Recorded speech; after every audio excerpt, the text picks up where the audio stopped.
মধ্যপ্রাচ্যের super power Iran এখন আর আগের দিন নাই। যুক্তরাষ্ট্রের কথা মতো সবকিছু হচ্ছে না।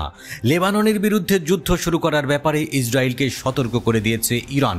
তেহরান জানিয়ে দিয়েছে ইরান এবং পশ্চিম এশিয়ার সমস্ত প্রতিরোধ গোষ্ঠী এই ধরনের সামরিক আগ্রাসনের ক্ষেত্রে হিজবুল্লাহকে সমর্থন করবে।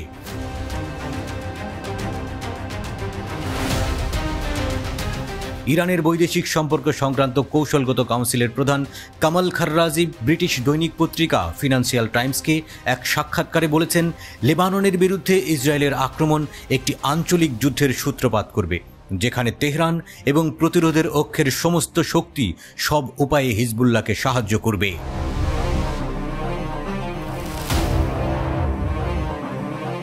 তিনি জানিয়েছেন, ইরান একটি আঞ্চলিক যুদ্ধে আগ্রহী নয়।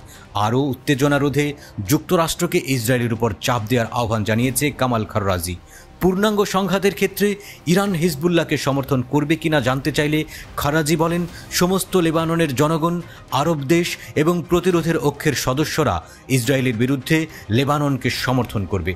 সাক্ষাৎকারে তিনি বলেন, পুরো অঞ্চলে যুদ্ধ সম্প্রসারণের একটি সুযোগ থাকবে, যেখানে ইরান সহ সব দেশ জড়িত হবে। সেই পরিস্থিতিতে হিজবুল্লাহকে সব উপায়ে সমর্থন করা ছাড়া আমাদের কোনো উপায় থাকবে না।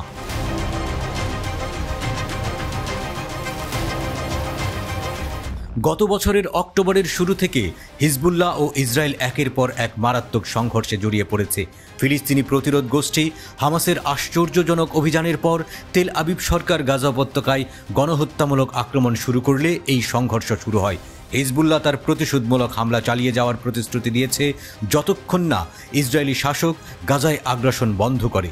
ইসরায়েলি আগ্রাসনে প্রায় ৩৮,০০০ ফিলিস্তিনি মারা গেছে। হিজবুল্লাহ কর্মকর্তারা বারবার বলেছেন যে তারা ইসরায়েলের সাথে যুদ্ধ চায় না, তবে যদি এমন কিছু ঘটে তবে তারা প্রস্তুত।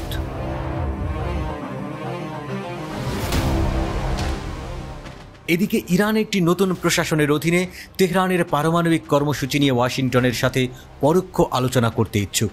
যদি মার্কিন যুক্তরাষ্ট্র বিশ্ব শক্তির সাথে স্বাক্ষরিত 2015 সালের ইরান চুক্তিতে পুনরায় যোগদান করে, জানিয়েছে কামাল খাররাজি। ইরানের বৈদেশিক সম্পর্ক সংক্রান্ত কৌশলগত কাউন্সিলের প্রধান বলেছেন, আমরা পারমাণবিক অস্ত্র তৈরি করতে চাই না। 2003 সালে আয়াতুল্লাহ খামেনির জারি করা একটি ফতোয়া অনুসারে এই ধরনের যুদ্ধাস্ত্রের উন্নয়ন নিষিদ্ধ।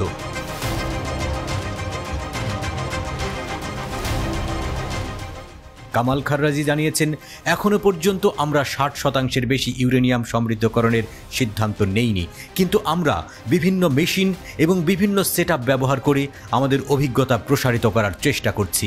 খাররাজি ইউক্রেন যুদ্ধের দিকে ইঙ্গিত করেছেন এবং বলেছেন, তেহরান সংঘাতে নিরপেক্ষ।